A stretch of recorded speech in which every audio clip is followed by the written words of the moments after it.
Cuando llegó al poder el Papa Francisco y lanzó su primera campaña de publicidad, su primera campaña de propaganda, yo dije, y hice un vídeo que también vamos a tratar de poner aquí, el vídeo de Nuevo Papa, Viejos Actos. Yo dije que ante lo que estábamos era precisamente ante una labor de comercialización, de venta de un producto nuevo. Se les acabó el producto anterior, que era Juan Pablo II, y ahora tenían un producto nuevo que vender, y ese producto nuevo se llamaba Francisco. Y para vender a Francisco tenía que sonar mucho más adecuado a su público objetivo. Esto te lo dice cualquier experto en mercadotecnia. Su público objetivo ha cambiado. Ya no son las señoras devotas como mis tías en los años 40, 50, 60, ¿no? Todavía veían mal cuando el Concilio Vaticano II decidió que las mujeres dejaran de usar velo. Ah, sí, porque las cristianas, las católicas usaban velo. Se los recuerda a todos los que ahora se escandalizan por el velo islámico, que no es tan lejano el momento en que las mujeres tenían que usar velo para entrar a la iglesia, y tenían sus velos, el velo corto, velo largo, blancos, negros, dependiendo para distintos tipos de funciones religiosas. Mi madre tenía 4 o 5, mis tías otro tanto. Pero el público objetivo de Francisco, pues ya era otro tipo de gente. El público objetivo de Francisco eran personas con otra visión, que habían ya pasado por la revolución sexual, habían pasado ya por la revolución de los derechos civiles en todo el mundo, habían pasado ya por una reevaluación de los derechos de la mujer en todo el mundo. Entonces el público había cambiado y Francisco había que venderlo mejor. Francisco hizo una cosa que reveló claramente para dónde iba, y fue su denuncia del capitalismo, cosa que también había hecho Juan Pablo II cuando llegó. Hoy todo el mundo dijo, ¡ay, qué bien! Finalmente tenemos un papa de izquierdas. Bueno, denunciaba el capitalismo, pero nada más. No decía, bueno, lo que hay que implantar es un estado de bienestar con altos impuestos para quienes más dinero ganan. Eso los papas no lo van a decir, por lógica. Bueno, entonces todo el mundo estaba muy contento con Juan Pablo II cuando dijo eso. Luego ya tuvimos motivos para pensar distinto. Bien, pues con Francisco pasó exactamente lo mismo. Con Francisco pasó que, aparte de eso, habló de la mujer y habló de una serie de cosas y de pronto iba a ser muy amiguito de los ateos. En cuanto dijo eso, la curia le dijo, no, por ahí no puedes ir. Al día siguiente de que dijo que los ateos podían salvarse, salió un portavoz a decir, no es cierto. Entonces, vale, está bien, no nos vamos a salvar, nos vamos al infierno todos. Muy bien. Siguiente pregunta. Bueno.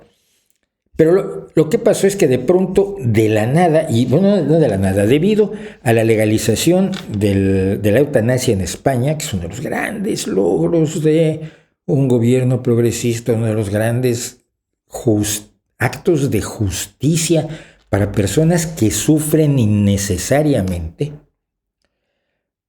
lo que es la verdadera caridad, la verdadera bondad. Oye, sufro mucho, ayúdame a morir. Oye, ya no aguanto, por favor. Lo hacemos con nuestros perros. Miren, mi perro Teco, a quien yo adoré durante el confinamiento. Antes del confinamiento empezó a tener problemas de cadera y se le habían fusionado algunas vértebras y tenía una artrosis horrible y de pronto ya no caminaba y había que levantarlo con una eslinga de tela para que pudiera levantarse y ir a comer. Empezó a dejar de comer. El perro maravilloso que yo tenía era un perro que estaba sufriendo. ¿Qué hago yo? ¿Qué es lo razonable que haga yo? Después de agotar todas las instancias posibles con el veterinario, le llamé un día y le dije, yo no puedo hacerle esto a mi perro. Me dijo, lo entiendo perfectamente, tráelo. Tuve que llevar un taxi de estos especiales, solo pude ir yo, no pudiera nadie más acompañarnos porque estábamos en plena cuarentena, en pleno encierro debido a la pandemia. Fue en marzo, abril del año pasado. Y llevé a mi perrito a que le pusieran un par de inyecciones y acariciarlo mientras moría. ¿Cómo no haría yo lo mismo con mi madre, con mi abuelo, con mi hermano, con una persona que conozco con un amigo, con quien sea. Es lo lógico, es lo menos que uno puede hacer. Pero si eres una mala persona, como Francisco es, porque es una mala persona, lo que haces es presentarlo de una manera sucia y negativa. ¿Qué quiero decir con esto? Ya vamos a quitar el careto de Francisco porque me molesta. Francisco no ha dicho que esté mal quitar de sufrimiento a personas que ya no pueden curarse o que ya han llegado al final de su vida. Lo que ha dicho es: los viejos molestan, los enfermos terminales también. Fíjense la implicación repugnante que ofrece el líder de la Iglesia Católica. La implicación repugnante es: alguien va a matar, no los va a ayudar, no es porque ellos deseen morir. Alguien va a ir a matar a los viejos y a los enfermos terminales porque molestan. Presentado así, cualquier persona que defienda el derecho a una muerte digna queda convertido en una especie de asesino cruel, despiadado y prácticamente de campo de concentración nazi, donde se eliminaron a millones y millones de personas que molestaban. Pero ¿eso es la ley de la muerte digna española? No lo es. Pero como no la puede discutir Francisco, lo que hace es esto. Encuadró la legalización de la eutanasia en España, dijo algún diario, creo que era El País, en una cultura del descarte. En la entrevista que ha emitido este miércoles la cadena COPE anda, la cadena que es propiedad del Papa Francisco vía la jerarquía española. Preguntado por la reciente aprobación de la norma que la regula, el líder de la Iglesia Católica ha dicho que hoy en día lo que no sirve se descarta. Nadie está descartando a nadie. Es mentira. ¿No les parece vergonzoso? A mí me lo parecería. No soy católico, pero algunos de ustedes que lo son. ¿No les parece vergonzoso que el líder de su iglesia mienta tan descaradamente? De manera tan terriblemente despreciable contra personas que solo están buscando aliviar el dolor. En el inconsciente colectivo de la cultura del descarte los viejos molestan, dijo Francisco. Es que Francisco es argentino y por lo tanto cree en el psicoanálisis, pero no existe el inconsciente colectivo. Esto para empezar es una superstición adicional a las religiosas. También nos hace favor de tener esta otra superstición, el Papa Paco. Los enfermos más terminales también ha contestado cuando el entrevistador Carlos Herrera, uno de los ultraderechistas más conocidos de España, por supuesto, le ha preguntado hasta dónde el hombre tiene poder real sobre su vida. Que la pregunta no es mala, es una pregunta razonable. Oye, ¿hasta dónde tengo yo derecho sobre mi vida? Y lo que pide la Iglesia es ayudar a morir con dignidad, añadió el pontífice. Pero espera, ayudar a morir con dignidad significa darle a una persona los medios farmacológicos para terminar con su vida. No. Significa sentarse al lado del lecho donde está sufriendo aterradoramente, donde está pidiendo el fin de su sufrimiento, donde está pidiendo la muerte, donde está pidiendo algo de compasión y caridad a su alrededor, y sentarse junto uno con un rosario a darle al rosario, porque eso es una muerte digna para gente como Francisco. La ley de eutanasia, por cierto, es la quinta. La ley de eutanasia española es la quinta en el mundo, después de Holanda, Bélgica, Luxemburgo y Canadá. Y para solicitarla, el afectado debe sufrir una enfermedad grave e incurable o un padecimiento grave, crónico o imposibilitante que le cause un sufrimiento intolerable. Nadie está descartando a nadie. La bajeza de la interpretación sesgada de Francisco me parece vergonzosa realmente.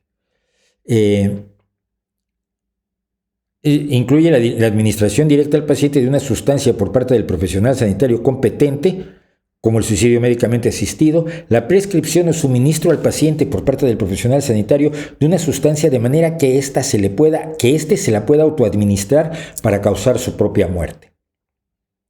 Si no tienes derecho a disponer de tu vida, no tienes ningún otro derecho. Si no eres dueño ni de tu existencia, no puedes ser dueño absolutamente de nada. Y la lógica detrás de la miseria moral de Francisco es que es Dios el único que puede decidir cuándo mueres o cuándo vives. Y que tienes que rendirte a lo que dice el Dios católico, porque ni siquiera el Dios cristiano. Hay distintas formas de ver las cosas en distintas denominaciones cristianas. El martes, por cierto, vamos a hablar de denominaciones cristianas en Estados Unidos en El Rey va desnudo. Pero tú no tienes derecho a decidir sobre tu vida. También dijo que los chicos no queridos molestan y se los manda al remitente antes de que nazcan. No, fíjate que tampoco, el aborto tampoco es un asunto de molestia. Es un asunto de derechos, es un asunto de libertades que ya he discutido ampliamente. Yo tengo un amplio proyecto que también anotaré para ponerlo en la descripción de este video después. Pero yo tengo todo un proyecto. Yo soy antiabortista, debo decirlo. Soy enemigo del aborto, lo repito, lo dije en este video. No quisiera que hubiera abortos, pero entiendo cuando lo tiene que haber. Entonces yo creo que hay formas de reducir muchísimo el número de abortos y todas las que se me ocurren son contrarias a lo que le gusta a Papa Francisco y a su iglesia. Educación sexual, libertad sexual, métodos anticonceptivos, métodos que eviten las enfermedades de transmisión sexual, amplísima educación sexual, una visión mucho más libre y menos reprimida de la sexualidad y una conciencia más clara entre la gente de que debe asumir las medidas necesarias para hacer innecesario el aborto, que es complejo, es molesto, a veces es peligroso, muy, muy peligroso para la madre. Entonces podríamos reducir muchísimos abortos, pero esa solución tampoco la quiere la iglesia. Y entonces dice Francisco, yo me hago dos preguntas. ¿Es lícito eliminar una vida humana para resolver un problema? A ver, Cristo era humano, ¿no? Cristo vino en forma de humano a la tierra. ¿Es justo, es lícito eliminar una vida humana, digamos, en la cruz, para resolver un problema como el del pecado del ser humano? Vamos a pensarlo. Vamos a pensarlo, Francisco. Y ojo, Cristo tenía 33 años según la leyenda. Pero cuando tú abortas, ¿es una vida humana o es una vida humana potencial? La realidad y la potencialidad son dos cosas diferentes. La mujer es una persona real. El feto es una persona potencial. La mujer ya tiene todas las características del ser humano, incluidos sus sueños y sus proyectos de vida, que no pueden verse interrumpidos si ella no quiere por un embarazo no deseado. Y su otra pregunta, ¿es justo alquilar un sicario para resolver un problema? Pero nadie está alquilando a un sicario. De pronto has convertido a los profesionales de la salud en asesinos, pero nadie está alquilando un sicario. Se está hablando de ampliar la atención médica al buen morir. Llamar a eso un sicario es como llamar al Papa un facilitador de agresores sexuales contra niños. No, lo segundo es bastante más preciso. Además, ha relacionado el descenso de la natalidad en Europa con las interrupciones voluntarias de embarazos. Esto ya es de la peor bajeza del mundo. La idea es, sabemos, y se sabe por estudios, que la natalidad baja cuando hay bonanza económica, cuando hay buena situación económica. Los más pobres tienen más hijos, conforme más salen de la pobreza, menos hijos tienen. Antes que repartir anticonceptivos había que aumentar los sueldos para disminuir la natalidad. Pero los abortos en Europa no son tales que justifiquen o que aclaren la enorme cantidad que no son una cantidad tan enorme como para justificar el descenso en la natalidad, que tiene otras causas que son conocidas. Pero ¿por qué se niega a reconocer que existen esas causas, Francisco? Porque es lo que he dicho. Es un miserable. Lo que se siembra con el descarte se va a recibir después, dice, y como no hay descarte, lo que se recibe es lo de siempre. La Iglesia Católica habla de caridad. La Iglesia Católica habla de compasión. La Iglesia Católica habla de bondad y al final no ejerce ninguna de esas cosas y prefiere ver el sufrimiento porque en las inmortales palabras de Teresa de Calcuta, el dolor le es grato a Dios y al Papa le parece grato que Dios se divierta viendo a la gente sufrir. Verdaderamente me parece vergonzoso.